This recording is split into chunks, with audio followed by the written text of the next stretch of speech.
Halo Bapak Ibu Saudara yang dikasihi Tuhan, bagaimana kabarnya di awal bulan Oktober ini? Kiranya kita semua tetap berada dalam penyertaan dan berkat Tuhan semata ya. Nah Bapak Ibu, mari kita berdoa.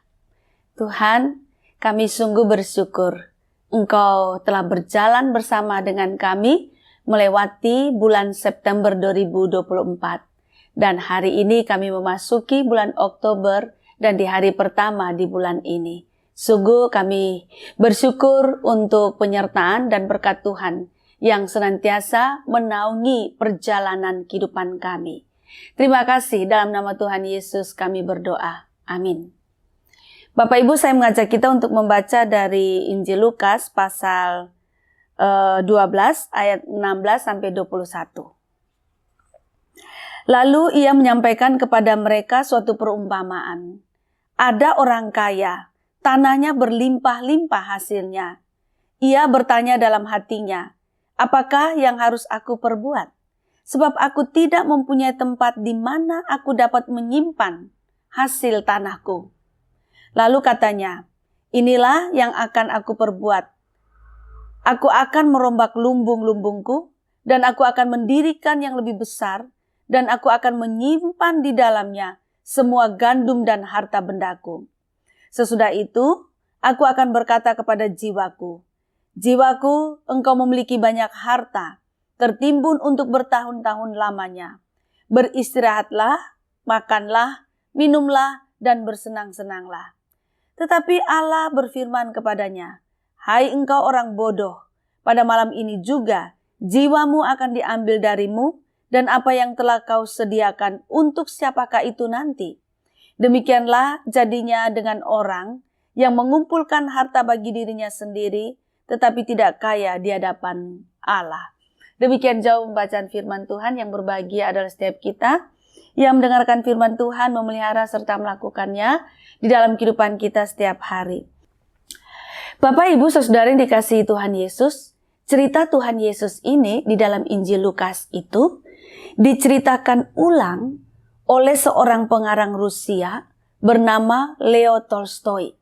Nah, dia menceritakan ulang demikian. Ada seseorang yang mempunyai uang cukup banyak, lalu ia ingin membeli sebidang tanah yang luas. Maka ia pergilah kepada orang lain yang mempunyai tanah yang luas tersebut. Nah, oleh orang yang memiliki tanah yang luas tersebut itu membawa si orang yang akan membeli tanah ini ke atas gunung, ke puncak gunung. Lalu kemudian ia menyuruh orang yang akan membeli tanahnya itu untuk melihat lembah-lembah, bukit-bukit yang terbentang luas di depan sana. Lalu kemudian si orang yang akan membeli tanah ini bertanya kepada yang mempunyai tanah, berapa hektar yang boleh saya beli, kata dia. Lalu jawab si pemilik tanah ini demikian, berapa saja boleh kamu beli, sekuat tenaga Anda. Si yang akan membeli tanah ini heran, kok sekuat tenaga saya, kok seperti itu? Iya, kata dia, kamu boleh membeli tanah seluas yang bisa kamu kelilingi. Jadi dia bawa orang itu lihat lembah, gunung yang menjadi tanah milik kepunyaannya. Lalu ia mengatakan, kamu dapat membeli sekuat tenaga. Sekuat tenaga kamu mengelilingi tanah saya. Begitu. Oh, lalu kemudian orang tersebut itu mengatakan, mulai dari sini kamu boleh berlari ke lembah, ke gunung, ke bukit itu. Sekuat yang kamu dapat kelilingi. Tapi sebelum matahari terbenam, kamu sudah harus sampai kembali di tempat ini. Nah, Bapak Ibu Saudara, si orang yang akan membeli tanah ini takjub dan kemudian berpikir cepat. Dia berpikir cepat. Wah, ini kalau dia semakin kuat dia mengelilingi tanah itu, akan semakin banyak tanah yang bisa dia beli. Begitu. Jadi mulai dari situ, di mana mereka berdiri itu, orang ini berlari. Dia berlari dan dia berpikir, jikalau dia dapat mengelilingi 40 hektar, maka ia akan mendapat membeli 40 hektar tanah tersebut. Kalau dia dapat mengelilingi 50 hektar, maka dia dapat membeli 50 hektar itu, dan dengan demikian berarti dia memiliki 50 hektar tanah. Ya, banyaknya tanah seperti itulah gitu. Dia berpikir orang 50 hektar itu sama dengan 500.000 meter persegi. Wah, luas sekali, banyak sekali dia berpikir. Tahun depan akan naik tanah. Dan dengan demikian berarti berapa harga tanah 500 meter persegi itu kalau tahun depan. Maka orang ini Bapak Ibu Saudara, dia cepat-cepat berlari, dia langsung berlari, dia tidak membuang waktu lagi. Dia turun lembah, dia naik bukit, lari dan terus berlari. Makin lama, makin jauh dia berlari. Dan makin banyak tanah yang dia miliki. Dia berpikir pokoknya saya semakin banyak berlari, semakin jauh saya berlari, maka akan semakin banyak tanah yang saya miliki. Begitu pemikiran dia ya. Jadi dia semangat berlari dan berlari terus gitu. Dia berpikir kapan lagi dia bisa memiliki tanah seluas ini gitu. Maka berjam-jam Bapak Ibu dia berlari. Berjam-jam dia naik bukit, turun lembah dan seterusnya sampai ia kelelahan. Nah Bapak Ibu Saudara, tapi dia terus memaksakan diri untuk berlari. Ketika matahari akan terbenam, dia berlari dan dia kembali ke tempat di mana tadi dia berdiri dengan si empunya tanah tadi dengan terhuyung-huyung. Dia merasa puas, dia merasa senang bahwa dia memiliki tanah yang sangat luas. Tetapi Bapak Ibu Saudara, apakah akhirnya dia memiliki tanah yang luas itu?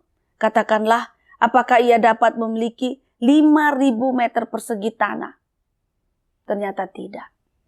Begitu dia sampai di tempat di mana yang empunya atau pemilik tanah ini berdiri dan matahari hampir terbenam, orang ini terhuyung dan kemudian jatuh dan kemudian meninggal. Bapak Ibu, apa pesan dari firman yang Tuhan Yesus ceritakan ini di dalam Injil Lukas? Bahwa ada seorang kaya yang mempunyai hasil berlimpah-limpah, lalu kemudian dia tidak puas dengan apa yang dia miliki sekarang. Dia membuat tempat lumbung yang lebih luas lagi. Dan ia menyimpan semua harta benda hasil panen yang berlimpah-limpah itu. Lalu kemudian dia memasrahkan seluruh hidupnya kepada hasil panenannya itu. Timbunan hartanya itu. Lalu kemudian dia merasa nyaman dengan harta benda itu. Lalu kemudian apa yang terjadi? Tuhan mengatakan, orang ini adalah orang yang bodoh dan malam itu juga nyawanya diambil. Apa yang ia miliki? Tidak ada yang ia miliki, Bapak Ibu Saudara. Persis seperti orang yang diceritakan oleh Leo Tolstoy ini. Orang itu berlari untuk mengumpulkan, untuk mendapatkan tanah yang banyak, tanah yang luas. Tetapi pada akhirnya ia meninggal. Bapak Ibu, pesan firman ini ingin mengatakan demikian. Yang pertama, adalah baik jikalau kita mempunyai rencana jangka waktu panjang. Itu baik begitu. Namun di dalam perencanaan jangka waktu panjang kita ini janganlah kita diliputi oleh rasa khawatir sedemikian rupa sehingga kita menjadi serakah. Lalu kita menimbun perbekalan sebanyak-banyaknya dan bahkan kita rela untuk berbuat salah. Kita timbun dan timbun, bahkan kita mengelabui sesama kita, atau kita juga menginginkan jabatan-jabatan tertentu, dan jabatan-jabatan itu menjadi suatu perencanaan bagi kita untuk masa depan kita, dan kemudian kita rela untuk berbuat salah, berjalan salah, bahkan melawan perintah Tuhan, bahkan melawan Tuhan sendiri. Boleh kita membuat perencanaan jangka waktu panjang baik, tetapi jangan kekhawatiran itu begitu menghantui kita sampai menuntun kita untuk berbuat salah. Itu yang pertama. Yang kedua, perencanaan perbekalan kita, janganlah kita jadikan itu jaminan hari depan kita. Supaya atau karena kita begitu menggantungkan hidup kita pada perencanaan masa depan kita ini, kita tidak bergantung lagi kepada Tuhan dari hari ke hari. Karena kita sudah menggantungkan kehidupan kita, masa depan kita pada perencanaan kita tentang masa depan itu. Seolah-olah perencanaan masa depan itu dapat memberi jaminan akan kehidupan kita. Itu persis seperti orang yang berlari-lari itu mendapatkan tanah seluas-luasnya, dan atau orang yang mengumpulkan harta bendanya itu, panenannya itu, dan menggantungkan hidupnya pada harta benda yang dia kumpulkan itu. Akhirnya tidak lagi bergantung kepada Tuhan. Firman Tuhan ini memberikan pesan kepada kita agar sebaiknya kita menggantungkan kehidupan kita itu kepada Tuhan. Buat perencanaan boleh, tetapi jangan sampai kita menggantungkan masa depan kita, hidup kita pada perencanaan tentang masa depan itu, perbekalan itu menjadi jaminan akan masa depan kita. Janganlah kita seperti itu. Tetapi sebaiknya kita menggantungkan hidup kita pada Tuhan. Bergantung pada Tuhan hari demi hari. Yang ketiga, Bapak Saudara,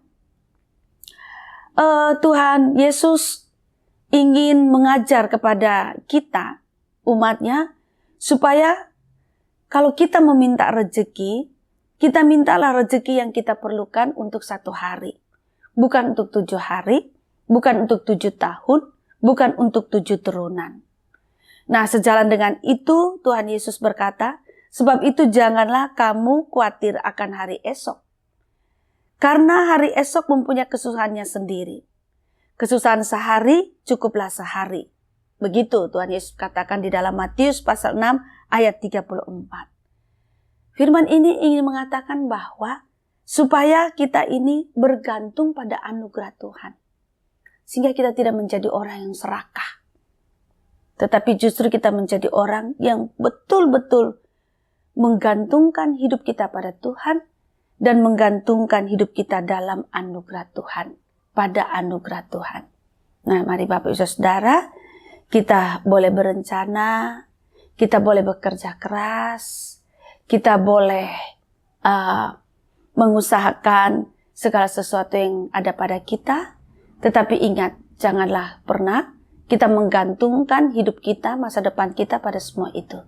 Tetapi bergantunglah pada Tuhan, bergantunglah pada anugerah Tuhan, dan jangan pernah serakah. Tuhan menolong kita semua. Amin. Mari kita berdoa. Bapa, tidaklah gampang bagi kami untuk menjadi orang yang tidak khawatir.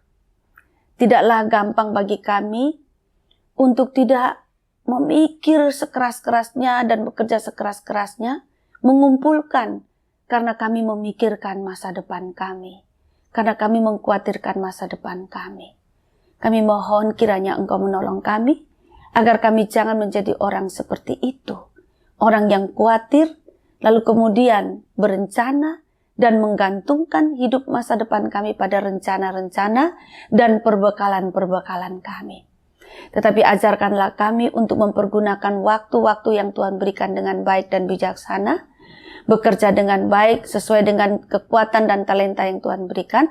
Namun bersamaan dengan itu kami mempunyai iman yang kuat kepada Tuhan, dan sungguh-sungguh menggantungkan hidup kami, masa depan kami pada Tuhan dan pada anugerah Tuhan sendiri. Terima kasih, dalam nama Tuhan Yesus kami berdoa. Amin.